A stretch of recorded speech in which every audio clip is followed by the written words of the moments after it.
Hey everyone, welcome back to my channel. So I did want to do a story time about my preeclampsia story with my first child. I am currently 30 weeks pregnant with our baby boy, and I'm so excited to have him. Also a little nervous and anxious about how things kind of went the first time. Preeclampsia is something that isn't really talked about a lot. So at the time, I had my daughter in September 9/11/2022. Emergency C-section day on a crazy day, right? On 9/11 pretty much. So the story with my preeclampsia was I started feeling a little different towards my pregnancy at about 32 weeks. My blood pressure was fine at 32 weeks, but I was noticing swelling. And this swelling would happen just from standing up for only like 30 minutes or sitting down a certain way for, only say an hour or two if I sat with my legs down on a chair or something. And I did notice some odd swelling, but I didn't really think too much of it. Preeclampsia is a condition where your blood pressure is elevated. You have like severe swelling, and there's also protein in the urine. So that's how the doctors kind of dictate if you are diagnosed with preeclampsia. So with my first, I was always told, like, when you're pregnant, you can eat what you want. And, that's a time to not worry about what you eat and just pretty much, eat what you want, right? And so I kind of took that advice, like, okay, so I can eat what I want. And I just started kind of eating whatever. With my daughter, I craved a lot of fast food. When I say like every day I wanted something greasy, don't get me wrong, we cooked a lot, but my boyfriend was usually picking me up some things that I craved every other day or a few times a week. And also something really bad that I did was I was drinking so much soda. The amount of soda I was drinking was ridiculous. Like, I was drinking about, like the gas station, big gulps, cups that they sell. I would go to 7-Eleven often and get the big gulp cup and have like a Coca-Cola. So I was always craving Coca-Cola and nothing else. Like, I didn't really crave juice with her. So yeah, I was drinking that, just thinking, nothing would kind of go wrong. Like, I just kind of felt like,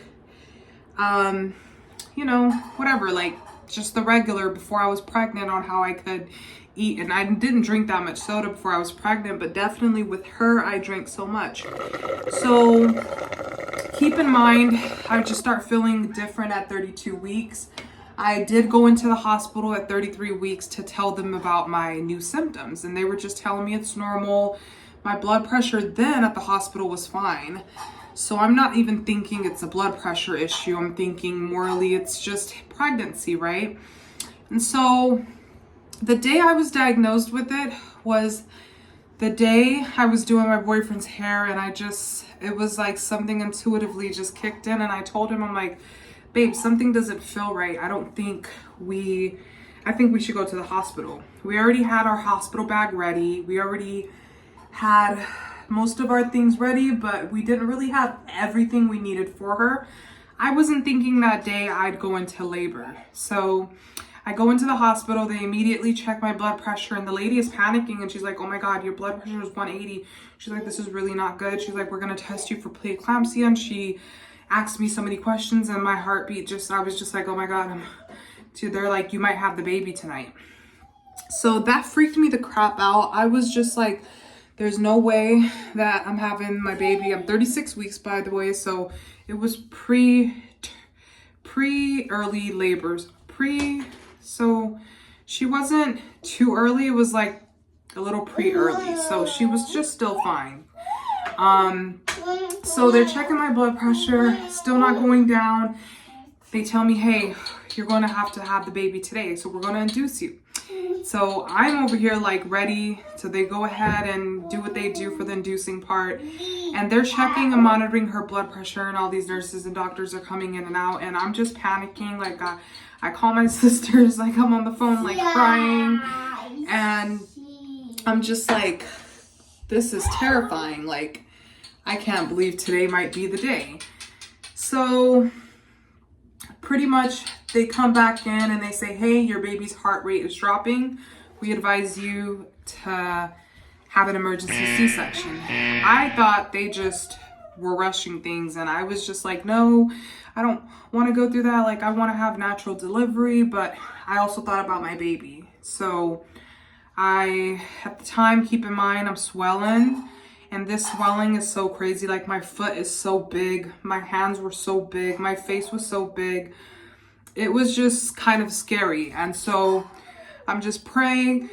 I have excuse me, I have my boyfriend there right beside me, and we're both just praying and praying that everything will be okay.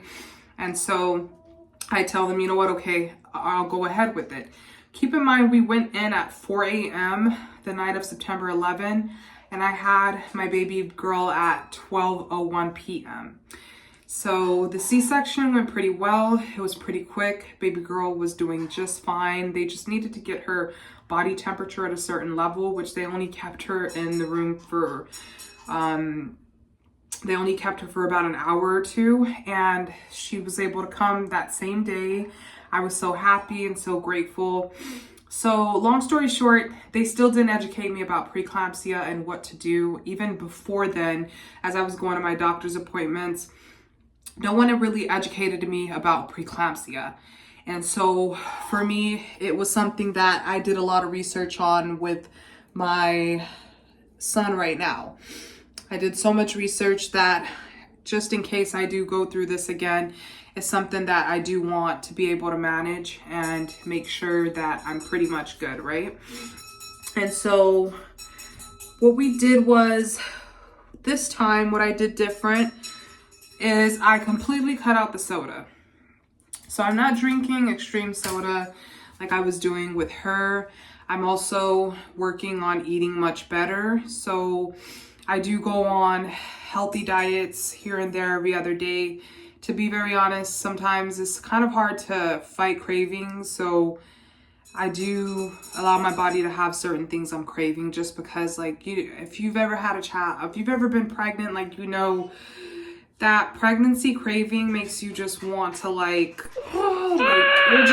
you're not satisfied until you have what you're craving. So I definitely started incorporating more fruits and vegetables in my diet. I also started taking a new vitamin. I was heavy on TikTok looking up, things that mothers have done that were previously diagnosed with preeclampsia. And so I started taking a calcium, magnesium with vitamin D. I actually started that about 3 weeks ago though, but before then I started taking baby aspirin from the start of my pregnancy, along with my prenatals. This pregnancy, I haven't missed a day of any prenatals with my daughter. I didn't take it as serious, so there were times where I missed it. I don't know if that could have been a major cause of it as well, but I do believe it was diet along with stress and just worrying about first-time parenthood and everything like that. But they also say even people who aren't stressed and people who are healthy and eat good can still get diagnosed with it. So one thing that I did realize is at 30 weeks, you should have a blood pressure machine. You can order them off of Amazon. They're not that expensive. It's just something important to monitor, because you'll then know where your blood pressure is at. And you can also start looking into like diets of foods that you can eat that'll help with your blood pressure, such as like pomegranate juice, eating blueberries, just eating a high protein diet, a healthier high protein diet, and try incorporating more eggs into your daily diet. And I also heard something that was interesting was pure dark chocolate. Like if you try to just eat like a little piece a day, like if you get a big thing of pure dark chocolate, which can last you up to like a week, and you break them down into the sizes that they come into where you could break it down. You eat one a day. Apparently that helps a lot with your blood pressure, just the way your blood flows and all of that. And so, so those are just the things that I've done different till this day, just going to my doctors, they just recommended the baby aspirin. Like I've noticed how the industry is. It's really like you're in and you're out, unless you're this very wealthy person that's paying the doctor to just focus on you for a whole hour or two. And and I don't blame them at times, because it's kind of sad. These doctors are jammed with patients, right?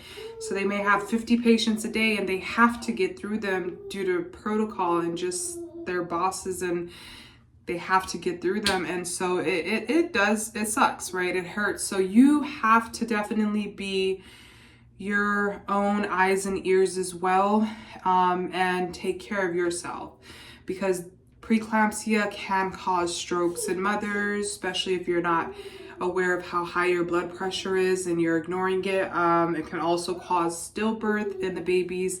It can cause a lot of complications. So it is something to just take serious if diagnosed the first time.